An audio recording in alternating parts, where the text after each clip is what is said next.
to the fact that we are dealing with a judgment dated 12th May, passed by the learned single judge in writ petition such and such, cancelling the appointment of 32,000 candidates who were untrained at the time of selection in the recruitment process conducted by the board.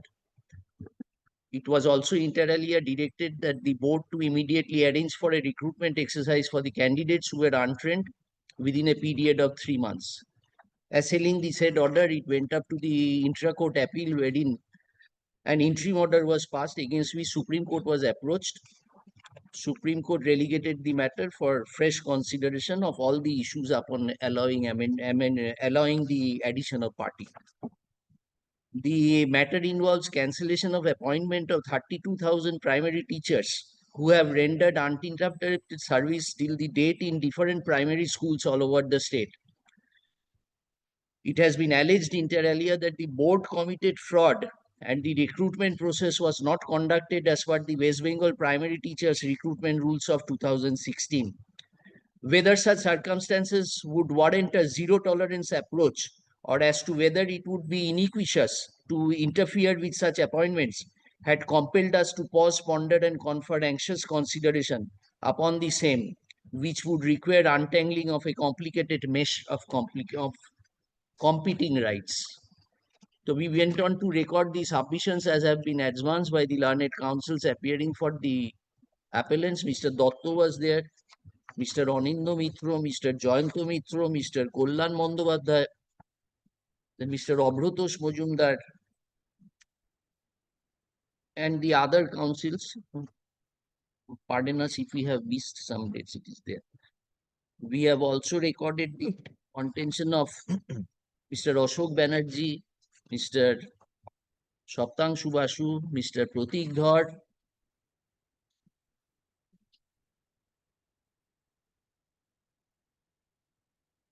Mr. Parthasarathi Bhattacharya, Mr. Abhrotosh Mojumdar, and other learned counsels we have appeared. It was opposed by the Mr. Kumar Torunjyoti Tiwari and Mr. Torunjyoti Tiwari, Mr. Bikash Ranjan Bhattacharya, Mr. Firdaus Shamim, Mr. Sabir Ahmed, Mr. Other advocates who are there. We have recorded their submissions and we have considered the same. So we have proceeded to deal with the matter, deal with the judgment which has been impugned in the present appeal.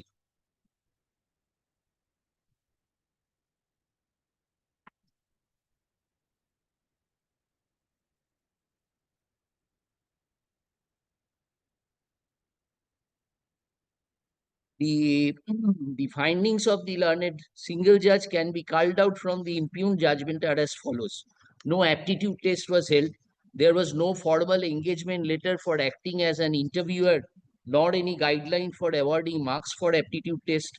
The marks given to the candidates against aptitude test is wholly illegal and false exercise to hoodwink all concerned, including the court. There was a wholly absurd assessment in interview, and such assessment reveals extraneous factors, which includes corruption, as has been alleged by the petitioners and now has come to light from the investigation by CBI and ED. Non-empanelment of reserved category candidates in the panel for general category candidates who got better marks. No selection committee was constituted for the purpose of selection by the board.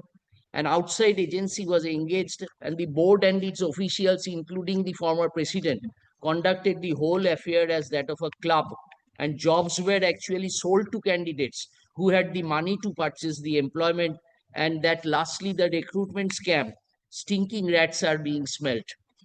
We dealt with each and every finding of the learned single judge, and we went on to observe as follows. Upon dealing with the judgments on which reliance was placed before us, including the judgment delivered by a coordinate bench in the case of Boishaki Bhattacharya. So we ultimately concluded to this effect. It is true that courts should emphasize the need for fairness, transparency, accountability in public service, and shall support wholesale cancellation of examination if systemic irregularities undermine the process integrity. Systemic irregularities refer to widespread flaws, malpractices within a system, process, or organization. It includes cheating and impersonation, large-scale irregularities, including those which have the effect of denying the equal access to similarly circumstanced candidates, are suggestive of malice, eroding credibility of process. However, court is not expected to indulge in roving inquiry to rule out all possible explanations and alternative scenarios justifying such irregularities.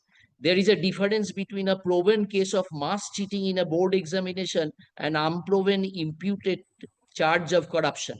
When services are terminated on the ground that the incumbent aided and abetted corruption, the court must satisfy itself that condition for this exists. The irregularities alleged in the writ petition were primarily pertaining to TET 2014, through which the candidates earned the eligibility to participate in the interview and aptitude test. While deciding the issue urged, the court went beyond the pleadings and cancelled the appointments made upon a purported finding that no aptitude test was held. In the dispensation of justice, courts are prevented from innovating at pleasure. Neither can they don the helmet of a knight errant roaming at will in pursuit of his own ideal of beauty or of goodness. At all times, courts are expected to draw inspiration from consecrated principles. A finding as regards widespread or systematic irregularities is absolutely indispensable for cancelling all the appointments made. For cancellation of the entire examination, there must be as a rule possibility of systemic malice as borne out by materials on record. Assessment of the data does not indicate systemic cheating. It also needs to be mentioned that during the period of service rendered by the appellants, there had been no allegation regarding the integrity or efficiency of those teachers. It is not a case that instructions were given to the examiners to give higher marks, or that the candidates who paid money had been given higher marks in the interview. A group of unsuccessful candidates should not be allowed to damage the entire system, and more so when it cannot be ruled out that innocent teachers would also suffer great ignominy and stigma. The service of the appointees cannot also be terminated only on the basis of an ongoing criminal proceeding.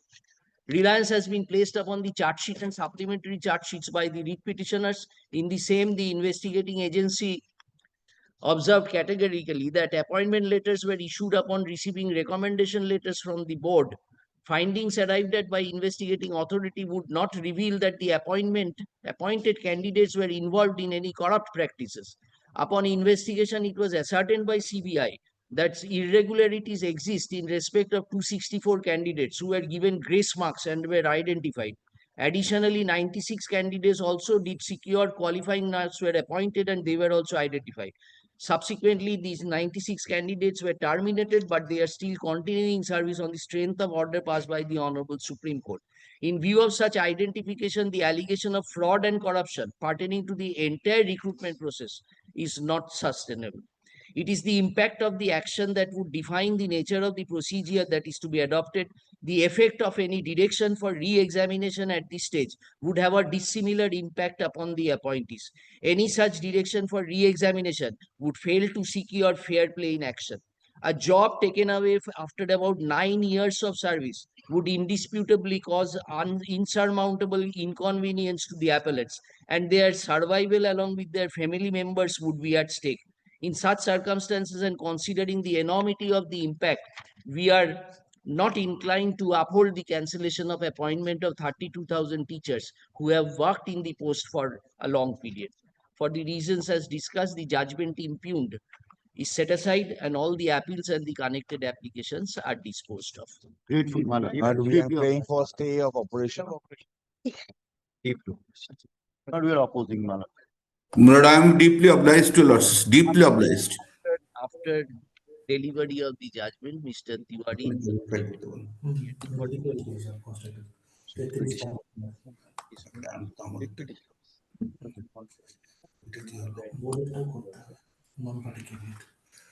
May I create one thing, Malak? Because of that, Malak, there's a last location. Malak will remember on last location, Malak, regarding some can, we indicate the writ petition number. I did not know whether that is incorporated in the judgment itself or not, because of We the, have said, we have allowed all the parties to intervene. We have recorded the names of the counsels who are appearing before us in respect of the counsels. yes, I agree. We have checked out our records. There were more than 5,000 applicants. Yes. So we have said that it would be cumbrous to add each and every person. I to am the not, cost item. I am not on Please that. listen what we have said. We have so said, but about some applications were allowed by 3 orders passed by coordinate benches. yes. We have directed the department to incorporate the names of those candidates who have been implemented. Yes. And others we have intervened, we have heard, we have recorded the counsel. No, no.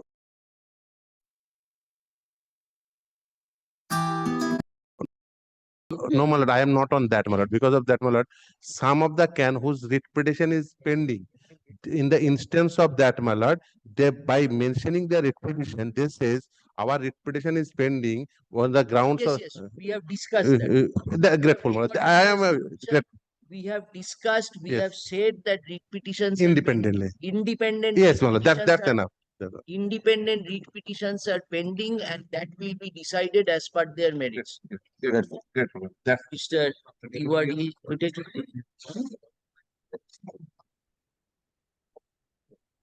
Most deeply obliged, Lordship. did we record Mr. Tiwari?